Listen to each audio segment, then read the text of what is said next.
Hello friends, welcome to auto exam. मैं हूं सोनम और आज इस वीडियो में हम बात करने वाले हैं फ्रेंड्स उत्तर प्रदेश कांस्टेबल भर्ती 2023 के लिए दोस्तों जीके जीएस प्रैक्टिस सेट 30 को कवर करने वाले हैं इस वीडियो में। तो आप लोग अपने सोनम मैम के साथ वीडियो के अंत तक बने रहिएगा। इस वीडियो में हम टोटल 30 क्वेश्चन कवर करने वाले हैं जो कि आपके एग्जाम पॉइंट ऑफ व्यू से काफ़ी ज़्यादा इंपॉर्टेंट है। तो दोस्तों हमें इस बार सिलेक्शन लेके रहना है, तो उसी के हिसाब से हमें अपनी मजबूती को भी अच्छा ट्रैक देना है। तो इसलिए दोस्तों आप लोग अपनी कंटिन्यू प्रिपरेशन जारी रखें। जब भी हमें मौका मिलेगा हम चौका लगा देंगे। तो इसी हिसाब से दोस्तों अपनी प्रिपरेशन जारी रखें। और चलिए चलते हैं हम पहले क्वेश्चन की तरफ। पहला क्वेश्चन है आपका, स्वतंत्र भारत के लोकसभा का पहले अध्यक्ष कौन थे? दोस्तों स्वतंत्र भारत की जो पहले लोकसभा के पहले अध्यक्ष थे वह कौन थे दोस्तों? तो आपका राइट आंसर हो जाएगा दोस्तों जीवी मालवंकर। जीवी मालवंकर आपके भारत की स्वतंत्रता के बाद लोकसभा के पहले अध्यक्ष चुने गए थे। अगर आपसे यही क्वेश्चन पूछ ले कि जो आपका लोकसभा है, लोकसभा की पहली महिला अध्यक्ष कौन थी? तो आपका राइट आंसर हो जाएगा मीरा कुमार। यहाँ की दोस्तों पहली अध्यक्ष रही हैं आपकी लोकसभा का। ठीक है, चलिए अगर हम बात करें दोस्तों कि आपका लोकसभा किस आर्टिकल के अंतर्गत आता है, तो आपको बता दें कि आपका जो आर्टिकल 79 है उसमें आपके भारतीय संसद के बारे में बताया गया है। ठीक है, और संसद में दो सदन होते हैं, एक तो आपका राज्यसभा, दूसरा आपका लोकसभा। अगर हम बात करें राज्यसभा का गठन किस प्रावधान में है आपके संविधान में, तो आपका राइट आंसर हो जाएगा 80 में। 80 में क्या है आपका? राज्यसभा है। ठीक है, राज्यसभा है आपका। और अगर हम बात करें कि लोकसभा किस आर्टिकल के अंतर्गत है, तो संविधान के आर्टिकल 81 में दोस्तों, आर्टिकल 81 में आपका क्या है? आपका लोकसभा है, याद रखिएगा लोकसभा।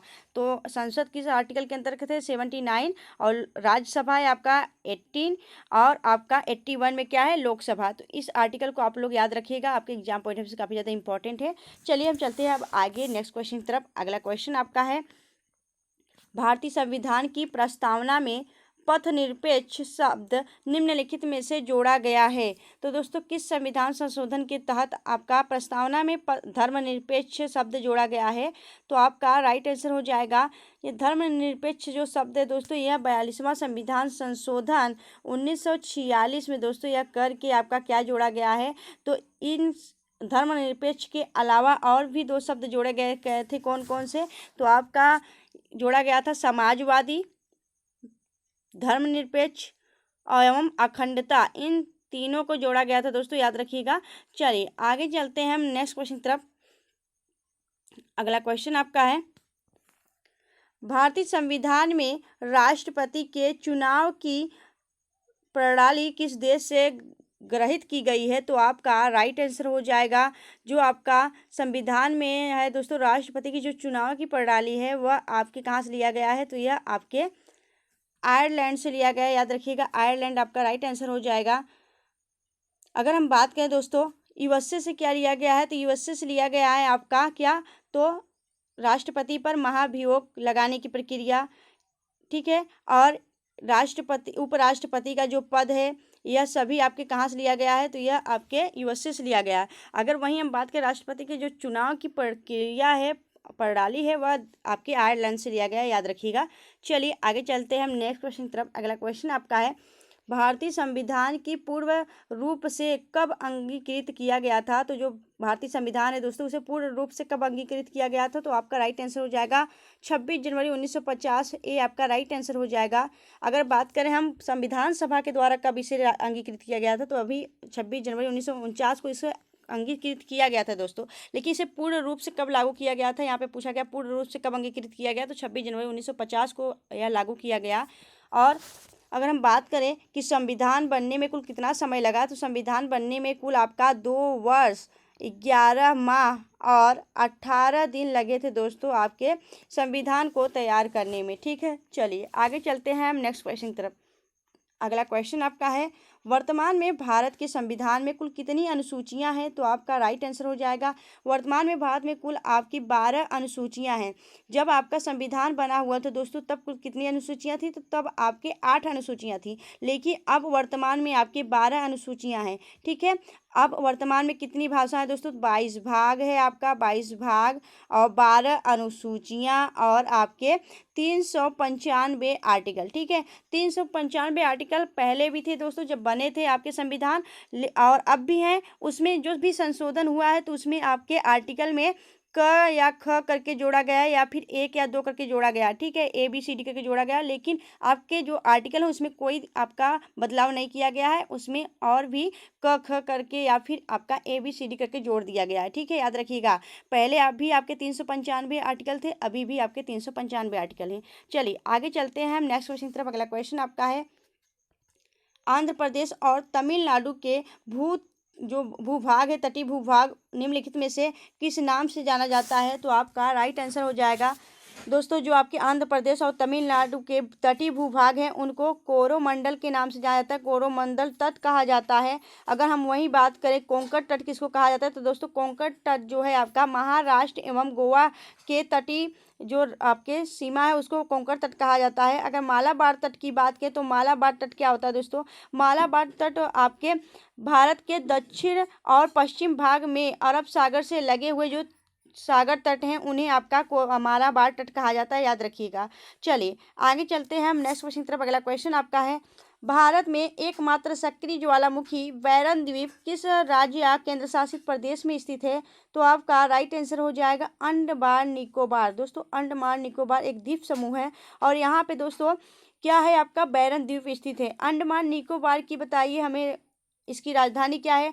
तो अंडमान निकोबार की जो राजधानी है वह है पोर्ट ब्लेयर। अगर बात करें हम अंडमान निकोबार में कुल कितने द्वीप हैं, तो दोस्तों छोटे बड़े कुल द्वीपों की संख्या कितनी है अंडमान निकोबार में? तो आपका 572 है दोस्तों, छोटे बड़े द्वीप मिलाकर आपका 572 यहाँ पे द्वीप समूह है, ठीक है। अगर हम बात करें लक्षद्वीप में कितना है, तो लक्षद्वीप में आपका कुल 36 आपके द्वीप समूह हैं और लक्षद्वीप की राजधानी क्या है? कवारती, याद रखिएगा। चलिए दोस्तों अगर आपको वीडियो अच्छी लग रही है, हेल्पफुल लग रही है, अपने सोनम के मैम की मेहनत अच्छी लग रही है तो प्लीज़ वीडियो को लाइक करते हुए चलिएगा फ्रेंड्स। चलिए आगे चलते हैं हम नेक्स्ट क्वेश्चन की तरफ। अगला क्वेश्चन आपका है, भारतीय मरुस्थल में बहने वाली महत्वपूर्ण नदी कौन सी है? तो आपका राइट आंसर हो जाएगा लूनी नदी। दोस्तों लूनी नदी जो है आपकी मरुस्थल है आपकी राजस्थान में, उसमें आपकी विलीन होने वाली एक नदी है और बहने वाली भी एक नदी है, याद रखिएगा। यह लूनी नदी आपके जो राजस्थान में आपकी जो पड़ती है रेत दोस्तों, वहाँ पे मरुस्थल, वहाँ पे आपकी लूनी नदी बहती है, इसलिए इसे भारतीय मरुस्थल में बहने वाली महत्वपूर्ण नदी कहा गया है। अगर वहीं हम बात करें कावेरी नदी के बारे में, तो कावेरी नदी की क्या कहा जाता है? कावेरी नदी को दक्षिण भारत की गंगा कहा जाता है, ठीक है। और यमुना नदी जो है आपके गंगा की सबसे लंबी सहायक नदी है। यह यमुनोत्री ग्लेशियर से बंदरपुर चोटी से निकलती है दोस्तों और यहाँ प्रयागराज में आकर गंगा के साथ इसका संगम होता है, इसका मिलन होता है। अब यह यमुना जो नदी है दोस्तों उत्तर प्रदेश में कुल कितने जिलों से होकर बहती है? तो आपके 19 जिलों से होकर बहने वाली नदी है, याद रखिएगा। नर्मदा नदी की बात करें तो नर्मदा नदी आपकी अमरकंटक के पठार से निकलती है, कहाँ दोस्तों? मध्य प्रदेश से, ठीक है, क्लियर हुआ। चलिए आगे चलते हैं हम नेक्स्ट क्वेश्चन की तरफ। अगला क्वेश्चन आपका है, भारत का सबसे प्रसिद्ध यूरेनियम खान जादूगोड़ा भारत के किस राज्य में स्थित है? तो दोस्तों जो जादूगोड़ा है वह आपके झारखंड राज्य में पड़ता है जादूगोड़ा, और यह दोस्तों यूरेनियम के जो खान है उसके लिए काफ़ी प्रसिद्ध है, याद रखिएगा। चलिए आगे चलते हैं हम नेक्स्ट क्वेश्चन की तरफ। अगला क्वेश्चन आपका है, डेथ वैली यानी मौत की घाटी निम्नलिखित में से किस मरुस्थल में स्थित है? तो आपका राइट आंसर हो जाएगा मोजावे मरुस्थल। दोस्तों मोजावे मरुस्थल में यह स्थित है आपकी डेथ वैली यानी मौत की घाटी, और यह दोस्तों कहाँ पे पड़ता है? तो यह पूर्वी कैलिफोर्निया जो है दोस्तों, पूर्वी कैलिफोर्निया में स्थित एक क्या है? रेगिस्तान है, याद रखिएगा, एक रेगिस्तान है आपका ये मोजावे मरुस्थल। चलिए आगे चलते हैं हम नेक्स्ट क्वेश्चन की तरफ। अगला क्वेश्चन आपका है, बाल गंगाधर तिलक को किसने अशांति का जनक कहा था? तो दोस्तों बाल गंगाधर तिलक जो हैं यह आपके क्या थे दोस्तों? तो यह वेलेंटाइन जो सिरोल था उसने बाल गंगाधर तिलक को अशांति का जनक कहा था। और बाल गंगाधर तिलक जो है आपके कांग्रेस पार्टी के गरम दल के नेता हैं। गरम दल के नेता कौन कौन थे दोस्तों? तो बाल पाल लाल, ठीक है, यानी आपके बाल गंगाधर तिलक, बिपिन चंद्र पाल और लाला लाजपत राय, यह सभी आपके गरम दल के नेता थे दोस्तों, किसके? तो कांग्रेस पार्टी के। चलिए आगे चलते हैं हम नेक्स्ट क्वेश्चन की तरफ। अगला क्वेश्चन आपका है, क्रांतिकारियों के एक गुप्त समाज अभिनव भारत का गठन किया था। तो किसने किया था दोस्तों अभिनव भारत का गठन? तो आपका राइट आंसर हो जाएगा BD सावरकर। BD सावरकर यानी आपका विनायक दामोदर दास सावरकर और इनके भाई गणेश दामोदर सावरकर के साथ इन्होंने 1904 में एक गुप्त समाज अभिनव भारत का गठन किया था, याद रखिएगा। चलिए आगे चलते हैं हम नेक्स्ट क्वेश्चन की तरफ। अगला क्वेश्चन आपका है, दिल्ली सल्तनत का सर्वाधिक विद्वान शासक जो खगोल शास्त्र, गणित एवं आयुर्विज्ञान सहित उनके विद्याओं में माहिर था, वह कौन था दोस्तों? तो आपका राइट आंसर हो जाएगा, यह था आपका मोहम्मद बिन तुगलक। मोहम्मद बिन तुगलक जो था दोस्तों, वह सबसे विद्वान शासक और खगोल शास्त्र, गणितज्ञ, आयुर्विज्ञान था उसके पास, विद्वान था वह दोस्तों काफी, याद रखिएगा। या मोहम्मद बिन तुगलक या तुगलक वंश से संबंधित है, याद रखिएगा। चलिए आगे चलते हैं हम नेक्स्ट क्वेश्चन की तरफ। अगला क्वेश्चन आपका है, सविनय अवज्ञा आंदोलन के रूप में गांधी जी ने दांडी मार्च प्रारंभ किया था, तो दोस्तों कब किया था? तो आपका राइट आंसर हो जाएगा 12 मार्च 1930 में इन्होंने दांडी मार्च की शुरू किया था। अगर ख़त्म की बात करें तो यह 6 अप्रैल 1930 में ख़त्म हुआ था। दांडी मार्च जो है दोस्तों सविनय अवज्ञा आंदोलन आपके अहमदाबाद से शुरू किया गया था, अहमदाबाद के साबरमती आश्रम से दोस्तों शुरू किया गया था आपका सविनय अवज्ञा आंदोलन 12 मार्च 1930 में। और कुल कितने के साथ दोस्तों? कुल आपके 78 अनुयायियों के साथ इन्होंने यह जो है मार्च शुरू किया था, दांडी मार्च, याद रखिएगा। आपका खत्म कब हुआ था? 6 अप्रैल 1930 को यह खत्म हुआ था, याद रखिएगा। चलिए आगे चलते हैं हम नेक्स्ट क्वेश्चन। अगला क्वेश्चन आपका है, औरंगजेब ने दक्षिण में जिन 2 राज्यों को विजय किया था वह कौन थे? तो दोस्तों औरंगजेब जो था वह दोस्तों मुगल साम्राज्य का शासक था और वह दोस्तों 2 राज्य को विजय किया था। कौन कौन से? तो आपका राइट आंसर है बीजापुर और गोलकुंडा। बीजापुर और गोलकुंडा को उसने जीत लिया था, याद रखिएगा। चलिए आगे चलते हैं। और जो यह औरंगजेब था दोस्तों, यह मुगल साम्राज्य का 6वां सम्राट था, याद रखिएगा। चलिए आगे चलते हैं हम नेक्स्ट क्वेश्चन की तरफ। अगला क्वेश्चन आपका है, मेघनाथ साहा को निम्नलिखित में से किस क्षेत्र में योगदान के लिए जाना जाता है? तो आपका राइट आंसर हो जाएगा, जो आपके मेघनाथ शाह हैं दोस्तों, उन्होंने क्या थे दोस्तों? वह एक खगोल भौतिकी थे दोस्तों, खगोल भौतिकी, और उनकी इस योगदान के लिए उन्हें जाना जाता है। चलिए आगे चलते हैं हम नेक्स्ट क्वेश्चन की तरफ। अगला क्वेश्चन आपका है, इम्यूनोलॉजी के जनक कौन है? तो दोस्तों इम्यूनोलॉजी के जनक हैं आपके कौन? तो आपका राइट आंसर हो जाएगा, यह कौन थे दोस्तों? तो यह हैं आपके कौन है दोस्तों? तो आपका राइट आंसर हो जाए एडवर्ड जेनर। एडवर्ड जेनर को इम्यूनोलॉजी यानी प्रतिरक्षा विज्ञान का जनक कहा जाता है और इन्होंने ही चेचक के टीके की खोज की थी, याद रखिएगा। अगर हम बात करें लुईस पाश्चर की बात करें तो लुईस पाश्चर कौन थे? इन्होंने रेबीज के टीके की खोज की है दोस्तों, इन्हें फादर ऑफ माइक्रोबायोलॉजी भी कहा जाता है लुईस पाश्चर को। अगर हम रॉबर्ट कोच की बात करें तो रॉबर्ट कोच सूक्ष्म जैविक जीवाणु की खोज की थी। और लैंड स्टीनर कौन थे दोस्तों? तो कार्ल लैंड स्टीनर ने इन्हें ब्लड ग्रुप की खोज की थी, रक्त समूह की। चलिए आगे चलते हैं हम नेक्स्ट क्वेश्चन की तरफ। अगला क्वेश्चन आपका है, निम्नलिखित में से कौन सा कैल्शियम कार्बोनेट का एक रूप है? तो कैल्शियम कार्बोनेट क्या होता है दोस्तों? तो आपका राइट आंसर हो जाएगा चूना पत्थर। चूना पत्थर जो है आपका कैल्शियम कार्बोनेट है और इसका जो सिंबल होता है क्या होता है दोस्तों? तो इस जो आपका चूना पत्थर है इसका सिंबल होता है आपका CaO3, ठीक है। इसका सिंबल क्या होता है दोस्तों? तो CaCO3 इसका चूना पत्थर का सिंबल है, प्रतीक है, याद रखिएगा। यह कैल्शियम कार्बोनेट है। अगर वहीं हम बात करें बेकिंग सोडा, बेकिंग सोडा का क्या होता है दोस्तों? तो NaCO3 आपके बेकिंग सोडा का यह सूत्र है, याद रखिएगा। चलिए आगे चलते हैं हम नेक्स्ट क्वेश्चन की तरफ। अगला क्वेश्चन आपका है, निम्नलिखित में से कौन सा नाइट्रोजन फिक्सिंग जीवाणु है दोस्तों? तो याद रखिएगा, नाइट्रोजन फिक्सिंग जीवाणु कहाँ पाए जाते हैं आपके? यहाँ आपका राइजोबियम होता है नाइट्रोजन फिक्सिंग जीवाणु। यह आपके फलीदार फसलों में पाए जाते हैं, जैसे आपके अरहर होते हैं दोस्तों, उन सभी के जड़ों में यह आपका राइजोबियम जीवाणु बैक्टीरिया पाया जाता है। यह आपका नाइट्रोजन फिक्सिंग करता है दोस्तों। यह जो है आपका मिट्टी का जीवाणु है, यह फलीदार पौधों में पाया जाता है और यह जीवाणु वायुमंडल से नाइट्रोजन लेकर और अमोनिया यानी NH3 में बदल देता है और यह एक बेलनाकार प्रतीक आपका बेलनाकार टाइप का आपका क्या है? बैक्टीरिया है, याद रखिएगा। चलिए आगे चलते हैं नेक्स्ट क्वेश्चन पे। अगला क्वेश्चन आपका है, आधुनिक अर्थशास्त्र का जनक किसे कहा जाता है? तो आपका राइट आंसर हो जाएगा एडम स्मिथ। एडम स्मिथ दोस्तों कौन है आपके? तो यह आपके आधुनिक अर्थशास्त्र के जनक के रूप में इन्हें जाना जाता है। अगर हम बात करें कि चार्ल्स बैबेज कौन थे? तो चार्ल्स बैबेज आपके कंप्यूटर के जनक थे दोस्तों। अगर हम बात करें फादर ऑफ कंप्यूटर कौन है, तो चार्ल्स बैबेज है। ठीक है, चलिए आगे चलते हैं नेक्स्ट क्वेश्चन तरफ। अगला क्वेश्चन आपका है, किसी देश में उत्पादन किए गए संपूर्ण सामान और सेवाओं का मूल्य उसका डैश कहलाता है। तो उसका डैश क्या कहलाता है दोस्तों? तो आपका राइट आंसर हो जाएगा सकल घरेलू उत्पाद कहलाता है। अगर हम आगे देखें नेक्स्ट क्वेश्चन तरफ, अगला क्वेश्चन आपका है, किसने कहा था कि अर्थशास्त्र जो है वह धन का विज्ञान है? तो दोस्तों अर्थशास्त्र धन का विज्ञान किसने कहा था या कि कहे थे आपके किसने? तो एडवर्ड जेनर ने कहे थे। ठीक है, यहाँ पे एडम स्मिथ ने कहा था दोस्तों। यह भी आपके एडम स्मिथ ने कहा था कि अर्थशास्त्र धन का विज्ञान है। अगर हम बात करें वहीं दोस्तों कि आपके जो हैं आर्यभट्ट कौन थे दोस्तों? तो इन्होंने पाई का मान दिया था दोस्तों, पाई का मान, और जीरो शून्य की खोज किसने किया था दोस्तों? तो यह आर्यभट्ट के द्वारा ही किया गया था शून्य की खोज। ठीक है, चलिए आगे चलते हैं हम नेक्स्ट क्वेश्चन तरफ। अगला अपना क्वेश्चन है, किस देश ने प्रधानमंत्री नरेंद्र मोदी को अपने सर्वोच्च सम्मान नागरिक सम्मान दोस्तों, अपने सर्वोच्च नागरिक सम्मान, यहाँ पे न्यायालय हो गया, तो सर्वोच्च नागरिक सम्मान ऑर्डर ऑफ द नाइल से सम्मानित किया गया है?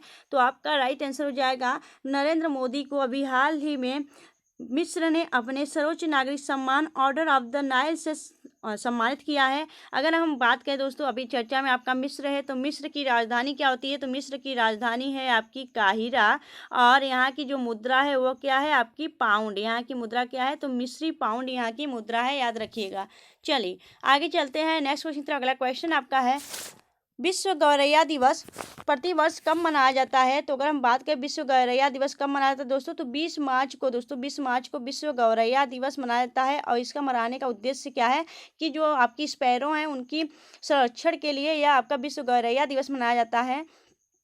और साथ ही 20 मार्च को और क्या मनाया जाता है? तो विश्व खुशी दिवस मनाया जाता है। विश्व खुशी दिवस आपका वर्ल्ड हैप्पी डे मनाया जाता है आपका कब? आपका 20 मार्च को ही मनाया जाता है। ठीक है, याद रखिएगा। अगर हम बात करें गौरैया किस केंद्र शासित प्रदेश की पक्षी है, तो आपका राइट आंसर हो जाएगा यह दिल्ली की, गौरैया दिल्ली की पक्षी है आपकी।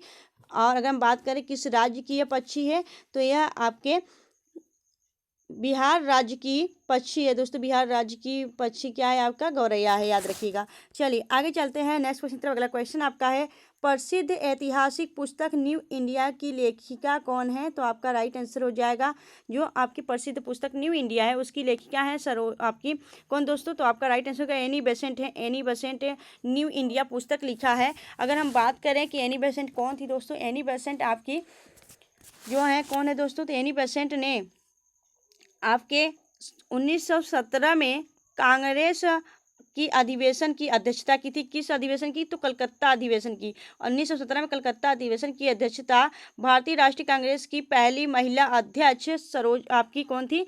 या एनी बेसेंट की थी। ठीक है, अगर आपसे पूछे कि अगर भारतीय राष्ट्रीय कांग्रेस की पहली अध्यक्ष महिला कौन थी, तो आपकी एनी बेसेंट थी। अगर आपसे पूछे कि पहली भारतीय महिला कौन थी, तो आपका राइट आंसर हो जाएगा सरोजिनी नायडू। ठीक है, यहाँ पे आपसे पहली भारतीय महिला पूछा जा रहा है। पहले आपका एनी बेसेंट की थी। ठीक है, न्यू इंडिया की बात की जा रही है। अगर हम 2 महिला की थी आपकी अध्यक्षता, पहले तो आपकी एनी बेसेंट की थी जो कि आपकी भारतीय नहीं थी, बाकी आपकी सरोजिनी नायडू जो थी वह भारतीय थी, याद रखिएगा। चलिए आगे चलते हैं नेक्स्ट क्वेश्चन तरफ। अगला क्वेश्चन आपका है, सात्विक साईराज, रंकी रेड्डी और चिराग शेट्टी किस खेल से संबंधित हैं? तो जो सात्विक साईराज हैं और रंकी रेड्डी, यह सभी चिराग शेट्टी, ये सभी आपके बैडमिंटन खेल से संबंधित हैं। और अगर हम बात करें दोस्तों बैडमिंटन खेल से संबंधित है, यह सात्विक साईराज क्या खेलते हैं दोस्तों? तो ये डबल में खेलते हैं, बैडमिंटन डबल खेलते हैं, सिंगल नहीं खेलते, याद रखिएगा। चलिए आगे चलते हैं नेक्स्ट क्वेश्चन तरफ। अगला क्वेश्चन आपका है, प्रसिद्ध रथ मंदिर भारत के किस राज्य में स्थित है? तो जो प्रसिद्ध रथ मंदिर है वह दोस्तों आपके महाबलीपुरम तमिलनाडु में स्थित है दोस्तों। महाबलीपुरम तमिलनाडु में आपका रथ मंदिर स्थित है, काफ़ी प्राचीन मंदिर है, याद रखिएगा।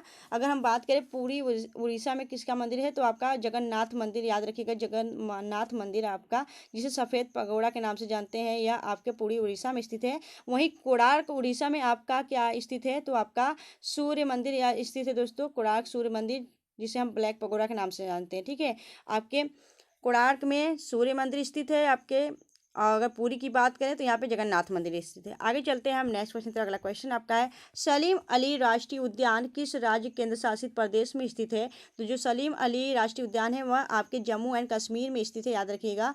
वहीं उत्तर प्रदेश में दुधवा राष्ट्रीय उद्यान स्थित है। और महाराष्ट्र में आपके कौन से महाराष्ट्र में कौन से स्थित हैं दोस्तों? तो महाराष्ट्र में आपके Tadoba national park, Sanjay Gandhi national park, Chandauli, Navegaon national park, या आप सबके कहाँ पे स्थित है? तो महाराष्ट्र में स्थित हैं। चलिए आगे चलते हैं नेक्स्ट क्वेश्चन की तरफ। अगला क्वेश्चन आपका है उत्तर प्रदेश के किस शहर को पूर्व का ग्रास के नाम से जाना जाता है? तो दोस्तों उत्तर प्रदेश का जो शहर है आपका कन्नौज, जिसे हम इत्र नगरी के नाम से भी जानते हैं, इसे आपका पूर्व का ग्रास कहा जाता है, याद रखिएगा। चलिए आगे चलते हैं नेक्स्ट क्वेश्चन की तरफ। अगला क्वेश्चन आपका है उत्तर प्रदेश की सीमा रेखा भारत के कितने राज्यों के साथ साझा होता है? तो आपका राइट आंसर हो जाएगा जो उत्तर प्रदेश का सीमा रेखा है वह आपके 8 राज्यों के साथ सीमा साझा करता है उत्तर प्रदेश। कौन कौन से वह राज्य हैं दोस्तों? आइए इंपॉर्टेंट पॉइंट्स के जरिए देख लेते हैं। तो उत्तर प्रदेश के कुल 8 राज्यों और एक केंद्र शासित प्रदेश से अपनी सीमा साझा करता है। आपका हिमाचल प्रदेश, उत्तराखंड, मध्य प्रदेश, बिहार, छत्तीसगढ़, झारखंड, राजस्थान और हरियाणा के साथ अपना सीमा साझा करता है। और एक केंद्र शासित दिल्ली के साथ अपना सीमा साझा करता है दोस्तों, याद रखिएगा। यह उत्तर प्रदेश के सीमा साझा करते हैं इतने राज्यों के साथ और एक यूटी केंद्र शासित प्रदेश के साथ, याद रखिएगा। दोस्तों आपको वीडियो कैसी लगी आप हमें कमेंट सेक्शन में कमेंट करके जरूर बताएं। अगर आपको वीडियो अच्छी लगी हो, हेल्पफुल लगी हो, अपनी सोनम मैम की मेहनत अच्छी लगी हो तो प्लीज़ वीडियो को लाइक करें फ्रेंड्स। अगर आप हमारे चैनल पर नए हैं तो प्लीज़ चैनल सब्सक्राइब कर लें। O2 एग्जाम्स को मिलेंगे आपसे नेक्स्ट वीडियो में, तब तक के लिए bye bye and take care.